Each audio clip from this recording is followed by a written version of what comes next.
Hey folks, and welcome to this latest episode of the Small Tech Podcast. Today we have another wonderful guest. She is the founder and chief creative officer of Tiny Souls, a media company that creates values-based children's content and parenting resources for early childhood. She is Shadi Toloui-Wallace. Hey Shadi. Hi, thanks for having me. How's it going? Great, love it. Just in my Nice. kids' playroom where it's quiet Yep, and that seems dark. appropriate. So, yeah, I'm curious to learn more about Tiny Souls. What is it that you do? What do you want to know beyond what I do? Yeah, Just we'll start off with your high-level pitch. What is Tiny Souls? you just said it in the intro. It's a values-based media company, and so we create content for children and their families and educators. The children's content is predominantly media-based. We have an animation series, we have music, we have activities all surrounded on or based on character themes, social emotional learning. So we Awesome. focus on patience, perseverance, generosity, love, kindness, all the things that you want your children to be. And we offer co-experience models. So we have that content for children, but then also for the caregivers, we provide tools and resources created by child developmental experts that help foster and nurture these values and characteristics in their children. So it's a twofold. We offer twofold in terms of focusing on both parents and or our caregiver and children. That wasn't really a great pitch, but I did. My pitch was said by you, so yeah, I love that's it. basically No, it. no. I it's yeah, I love to it's the instead of the 5-second pitch, it's the 15 It's like, second how many pitch. It's floors do we have? Do we have 37 floors? But essentially, all of the parent resources are available on an iOS, Android app, and a web app. And then the amazing. children's content is accessible on streaming platforms. Cool. That sounds really cool. And I'm curious how did you end up here? Like why this company, but also Yeah, how did you end up there as it's a good on question. a your personal journey? Yeah, so I was a touring musician. I toured for most of the That's decade. super cool. Yeah, and I played solo, I played in bands, and then I got married, and I was trying to think about how this life be coherent with wanting to have a family one day, and I struggled to imagine what that would look like. I didn't have a lot of living examples around me.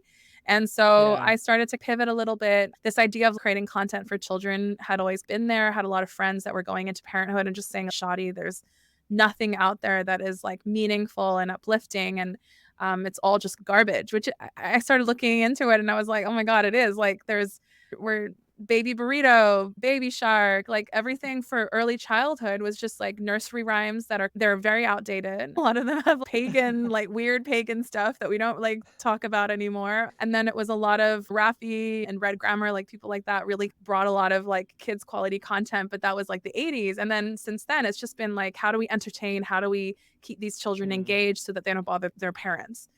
But it had no substance in my view. And so I started to think about, as an artist, how can I contribute to the space? How can I elevate it? How can I uplift it? But then corresponding to that, like parallel to that, how do we also give parents the resources and tools to then have a conversation about equity and justice? Children start to understand what is fair and unfair from a very young age. And how are we explaining that? And how are we engaging with them so that they leave with a little bit more of an understanding of what equity looks like and what patience looks like? And media, music, especially being my background, that was an area that I could really contribute in. So I started writing these songs. I started creating materials, corresponding questions to these songs that I was writing about patience, about perseverance, about justice, courage. And then I started creating these activities because one thing led to another. And we're in the middle of a pandemic. My tours are being canceled. I'm stuck at home. I'm running this podcast past part-time, but then I also have this free time now and a lot of time on my own with my husband. I'm just pouring it into this idea called Tiny Souls. And then I started to think about like activities and resources to keep parents and children engaged that are also meaningful and aligned with these songs that I was writing. And then I'm sending these ideas off to friends of mine, getting their feedback, sending them songs that I've written, getting their kids to listen to it. And then lo and behold, my husband becomes unemployed during the pandemic. His company got sold and they gave him an out. And so he's a software engineer. And so I thought, why don't we package all of this Oh, content that cool. I've created into an app. And so he custom built an app for Tiny Souls. He ended up Love getting a it. job 6 months later, but then it was like weekends, evenings, long weekends. By that point, we had the 1.5 year old. But this idea of Tiny Souls was like generating interest. People were liking what they're seeing about it. And it's all very modest marketing, just stuff that I would put together myself or with the help of some friends. I had some friends that had UX experience. They're helping me with that. Graphic design experience. They're helping me with that. I'm working with a friend of mine who's a producer, and he's producing these songs. I think by the time we hit 2 years, I had written 30 songs that were all available on the app. So we had this idea that was this nascent idea of this resource that would be available to parents on this app. Um, but I had this hope or this wish that it would grow into something that could really benefit educators, grandparents, nannies, education centers, and then eventually feature a lot of experts. I mean, I'm not like an expert. My mom is a early childhood expert. So she was Oh, helping me cool. develop all these resources. I was working on the music and some of the activities, building wireframes. I have no idea what I'm doing, but I'm on Sketch and I'm trying to design this stuff. But then my That's vision was awesome. like later down the line, hiring friends that are musicians to contribute to the space, hiring educators and experts to contribute to the knowledge base around like this values-based education and fostering. And then we had a Kickstarter at the end of 2020, 2022, just to get some funds together to start pushing out this beta that we developed and marketing it. Mhm. But then I managed to have some conversations with friends and they were really excited. They were just like, "You're sitting on $1 million idea. Let's see how we can make this bigger and have as many people access this as possible and remove some of those financial barriers because it was like a subscription, paid subscription app, and then find other ways to finance it or generate revenue." And so I had one friend give us an angel investor give us an investment which kind of formalized Tiny Souls Media at the end of 2022, early 2023. But by mid 2023, like mid last year, this time last year, we had our first hire. Well, second hire, I hired my friend Denise to be the Amazing. CEO of Tiny Souls. And now we have 8 staff. And then probably, I want to say like between 10 and 15 contractors that we work with on various kind of aspects of the product development and marketing and just content creation. So yeah, it really blew up very quickly. But for me, it was all part of this greater vision that I had. I didn't have a vision board, but I saw the need with parents to stop reacting to poor behavior, but to start Mhm. being proactive about nurturing these values and Yeah. fostering these good qualities so that you don't end up seeing the poor behavior later on. And this kind of starts from day one. And that's really just like the point of Tiny Souls. And our mission is to give parents the resources and tools to foster these values. But we've just been super, super lucky. I think I've been talking for a long time, so I'll let you ask a question. No, that was amazing. That was awesome. That is what an epic journey from touring musician to, yeah, creating this media company, and not just like creating a media company, but growing it to, did you say 8 employees now? Yeah, we have 8 employees. I think 8 at least that are like on payroll. And then, like I said, like All of the 10, between 10 and contractors. 15 contractors. Some of them are artists, some of them are content creators. But I studied business. I went to business school. I have a degree in public Okay. relations and communications. So my goal was to always be an entrepreneur, to have that entrepreneurial spirit, but also try and find something that can contribute to the good in the world through I art. love that. Yeah. Out of curiosity, okay, so you study business, Yeah. but presumably you're doing music already at, or maybe not. I don't know. Like, how did you go from studying business to then Yeah. playing music Well, and then back to being like, okay, actually, yeah, yeah. create So this other company? I never formally studied music. I just happened to be really good at it. And people I liked, love I that. think it's important to know where your strengths are and when there aren't, you Yeah. call on help. And so my strength has always been arts and culture and creativity, especially in like the line of music. And I've launched 5 albums that you can hear on streaming platforms. And then I played with Vancouver, I fronted a Vancouver band called Tiny Havoc, and we played around town and we did a small tour on the island.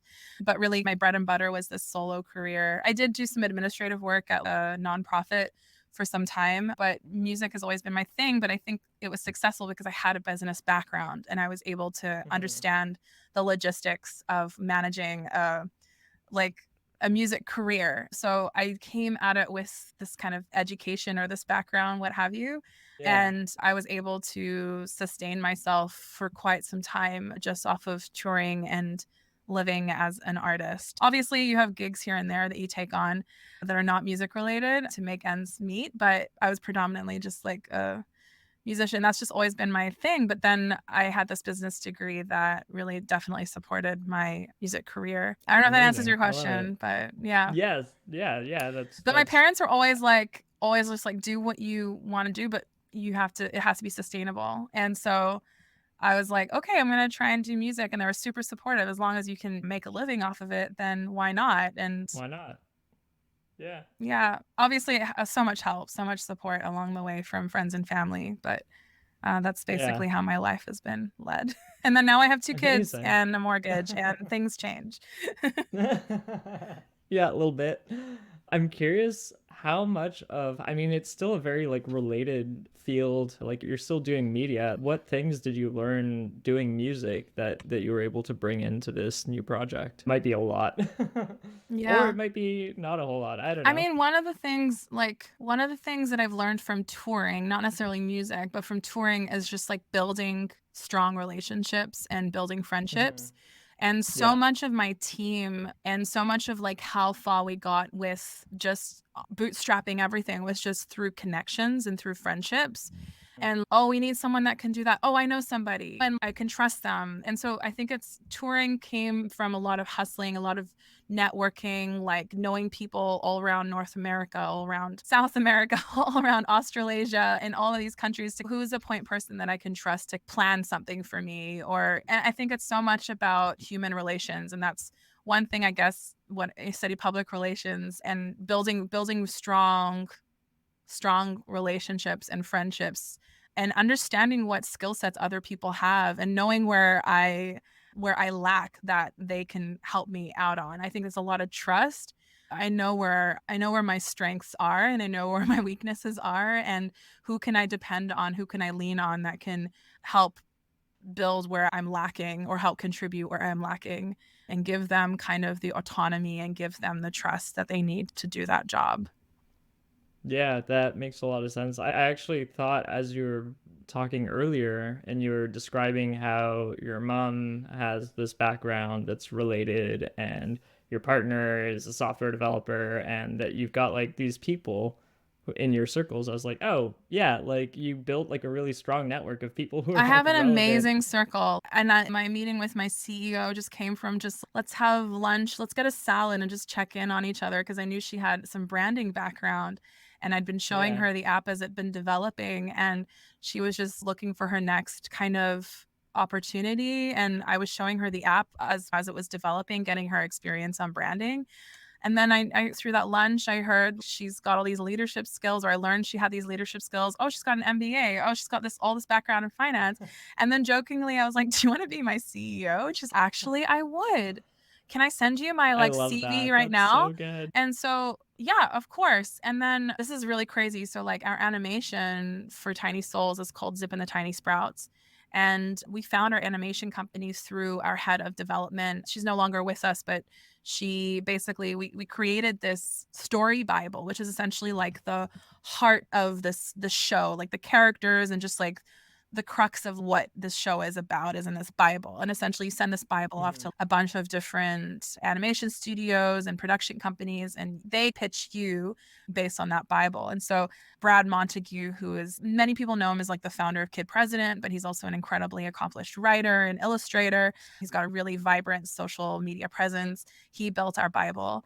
And so this head of production took the Bible and sent it off to a bunch of production companies. One got back and said, we're focusing on slightly older content for more like teens. preteens, but there's this company called K Love You Buy. They're just formed, and this would be a great project for them. So we meet with them, and a bunch of those guys came from Bluey, which is a really hit animated series in Australia. And it happens to be where I grew up in Brisbane. And so we're on this call with this guy in Brisbane, and we went to like parallel high schools, and there's like all these connections and like mutual connections. And he lives in the same suburb as my dad right now in Brisbane. And there's just like Nice. all of these like weird connections. And now they're animating our show, and half of my calls are on Brisbane time, which is like essentially like the same time zone as my parents. And it's just crazy. So I don't know what to say, but like everything that has happened is just because of these like really positive connections. And I think because we're trying to generate something that will help humanity, that I really think there's this like karmic like presence around me, and I'm just so grateful, and knock wood, everything will be okay. But just like all these there's so many connections. Or like we did a rebrand exercise with this company in Melbourne, and apparently the guy sat next to my friend who was designing my album cover 10 years ago, and he remembers my album cover from 10 years ago, and now he's doing our brand exercise for Tiny That's Souls. so good. So it's just so That's many awesome. connections. And I learned this from my time at this nonprofit music school called the Sarah McLachlan School of Music. And speaking with Sarah McLachlan herself, she was just like, always be so graceful, and you never want to give anyone a bad experience with you. Do you know what I'm trying to say? Yeah. Yeah, you just always want to leave a really good taste in people's mouths. That's what I'm saying. But what I understood from that is she was so graceful, and no matter how many times there were challenges in the media or in the art world, but she was just always so graceful and dignified and positive and loving. And so if you can emulate that, I think people always want to help you and see the good in what you're creating. So that's, yeah, I feel very lucky. Yeah, totally. I feel like there's a thing that comes from like an openness to like to connecting with people and letting people in and finding people and helping people out that creates this, yeah, this effect, Yeah. this snowball effect of just like things grow. And yeah, it's awesome. It's really nice to hear how that, yeah, how all of these like threads came together in your life. It's really cool. I'm curious if you can tell me a little bit about how tech fits into all of this, because this is the Small Tech Podcast. Yeah, we So, got to figure out how yeah. to connect. Well, I mean, the reason why I wanted my husband to create the app was because as a parent, as a new mom, I spent so much time on my phone. It's crazy. You're feeding, you're up late at night, you're trying to stay awake, and it's 3 a.m. and you're so exhausted, but you got to stay awake so you can feed this baby. And the only thing that's like your best friend right now is your phone, and you're like on your phone just to keep yourself awake. And then you're on your phone Yeah. to connect with people, you're on your phone to get knowledge and information. It was just like so important to be able to have this resource on a platform like an iOS, Android platform, to make it as accessible as possible. And even as we've evolved and we've created video content, it's been so important we've moved from this custom built app. And in order to scale, we've had to move into kind of this plug and play kind of app called Kajabi. And Okay. Yeah. and so that's essentially, we've evolved to that, where we're now utilizing this resource where you can just upload these videos and you create the build yourself to how you want it. But even still, the content itself still has to be super bite size. The videos or the audio content has to be really accessible, because the people that you want to use it don't have time, they don't have bandwidth to fiddle around and try to figure out how to navigate this app or how to access this content. You want to make it as streamlined as possible. And so that has been, as a parent of young children myself, like it's been so important to utilize technology as best as we can, so that our audience feels empowered to use it. Even down to, okay, we'll have a web app, but I never have, if I'm not working, I'm not at my computer. I'm not going to sit there and watch a 10-minute video of two experts talking about potty training. I don't have time for that. If I do have time, I'm on my toilet or I'm breastfeeding and I have 5 minutes to myself to learn something new that will help me Yeah. become a better parent. And so, sorry about the toilet reference, but it's super relatable, I think, to parents. You It's don't have a lot of time to it's yourself, real. and some parents prefer not to be on their phones while their kids are in the room or you're engaging with your kids. So, yeah, you just Mm. had to make, so I think having it on these iOS and Android uh interface and making sure that content's super bite sized. It only needs about 2 minutes to be read. Oh, my kid's coming home from daycare. I just want to do a meaningful activity about gentleness, because this is something that they could really utilize right now with a new baby in the house. And I just need have 2 minutes to just look for an activity. Okay, I'm going to go to my phone and I'm going to learn a new activity with some of the dollar store craft supplies that I have in the basement. That's basically what we have created. And I'm very proud of it because it took a long time to get there and a lot of the qualitative, quantitative feedback that we were getting. So, yeah, that's how tech is. And also, everyone's remote. So, everything is done online on Google Meet and Zoom. Cool. With that, I want to dig in a little bit deeper. If there's like anything that you found like surprising, like particularly surprising as you step foot into this kind of tech, or even I like to say that like tech companies, it doesn't have to just be like writing code, right? There's Yeah. tech companies that are tech enabled, right? I feel like that's you, right? Yeah. And often there is like some custom tech, and there's things that's custom. It's not code, but it's like all of the sort of operational tech. It's how you like piece things together. And I think that does make a difference between, I'll say, a traditional sort of non-tech company and Mm-hmm. people who are really like heavily relying on technology to accelerate what they're doing or to deliver like their value to the world somehow. Yeah. And so yeah, I'm curious what you found as you like stepped into that world. I'm trying to put my Jason hat on. iOS is definitely a lot more complicated, and Yeah. things actually surprisingly move sometimes a little slower than Android, and then vice versa. They don't work in tandem. So if you're uploading something to Android, sometimes it could take 2 to 3 days for it to be processed in iOS. And so if you Yep. want to have a launch date for something like on the front end, it's very Yeah. difficult to do that Yeah. universally. So I don't know if this answers your question, but that's something I've learned the hard way, or how long it really took us to work with a UX designer to really understand like how this is supposed to be used in order. Basically, we knew where we wanted to be, but how long it took us to get there when it came to UX and UI was like a lot more dense and time consuming than I may have hoped or envisioned. But also, the more time you put into that process, the better outcomes you get. So, those are things I think we overlook. And also, there's a reason why people study this for years, because it's like such a fine line between a really dysfunctional, ugly app and a really functional, beautiful app that is really easy to navigate. And so putting some resources and time into investing in that, I think, is really critical, because, yeah, you want it to be useful. You're not creating something and putting it out there for no one to use. Like, you want it to be Yeah. useful. So, yeah, I think hiring the right people and giving it enough time to be of quality, I think, is important and something I've had to learn. Yeah, that makes a lot of sense to me. Cool. Well, with that, this is the Small Tech Podcast, and I believe you brought in a small tech product to plug to give a shout out to. Other than So what mine, is it? other than Tiny Yes, Souls, yes. one thing as a new parent that I found really helpful is this app called Solid Starts. And essentially, you can just Okay. look at any food in your fridge, and then you can type in pasta, and then it'll tell you how to introduce pasta. It'll tell you how to serve pasta depending on the age of the child.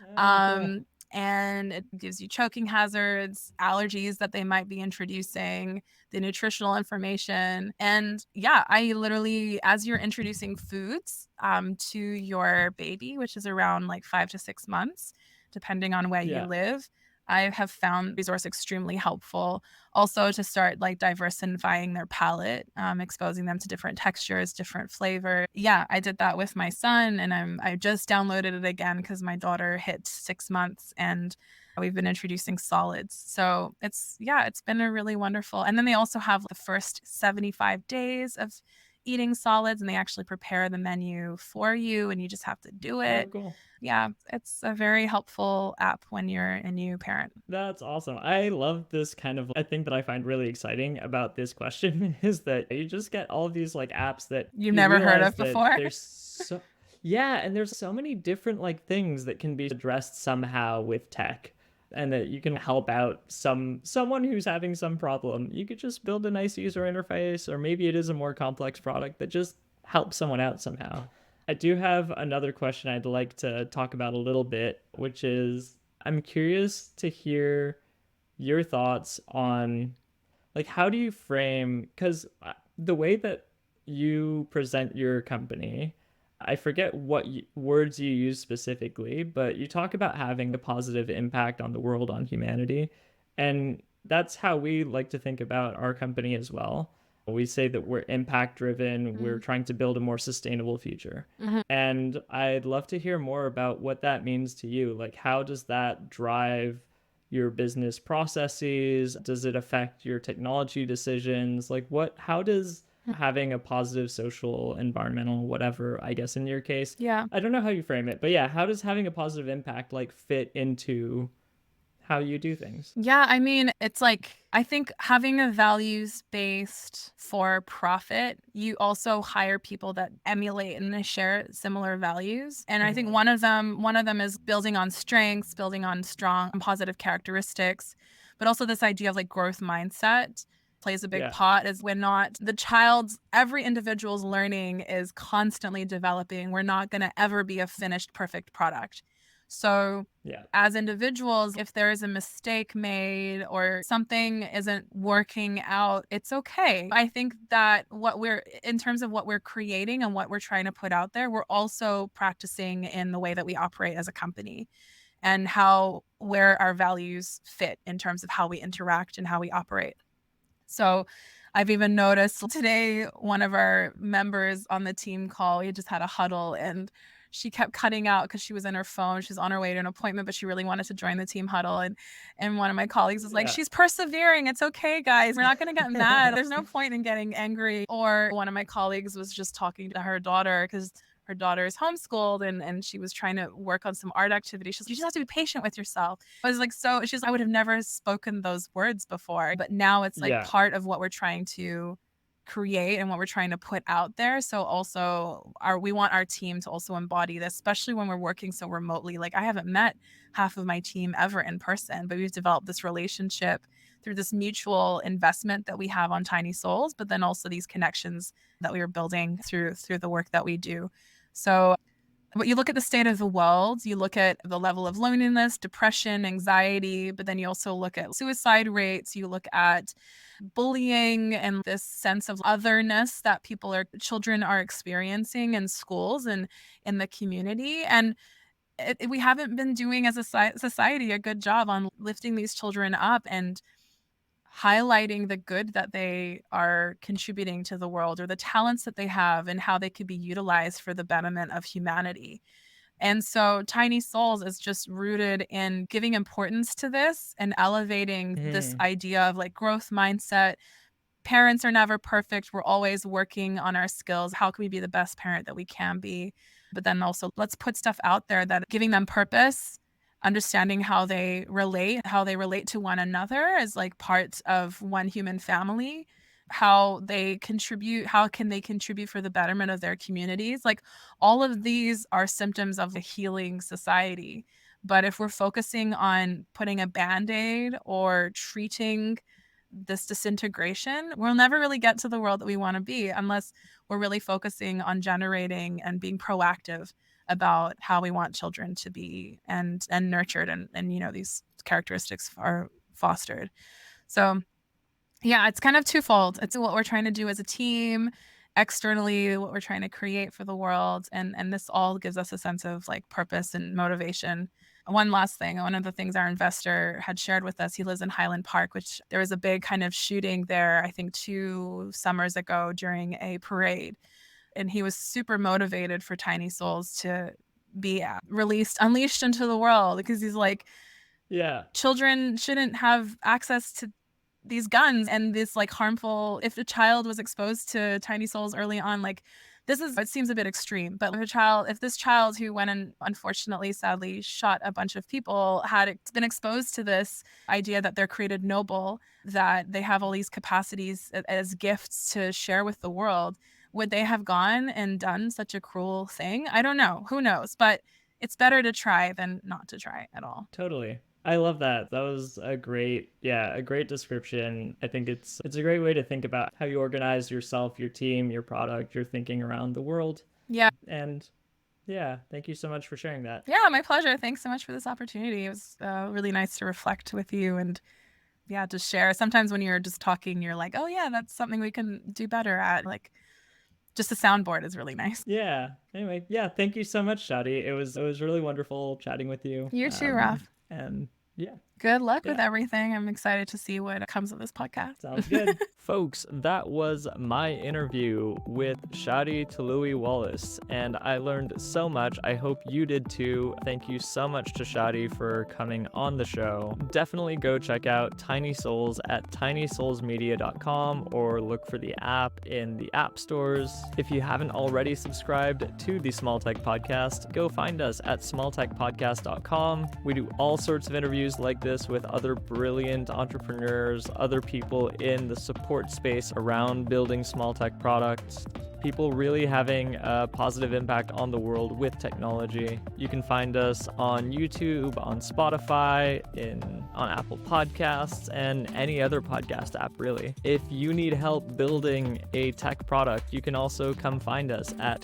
goec.io. That's goec.io.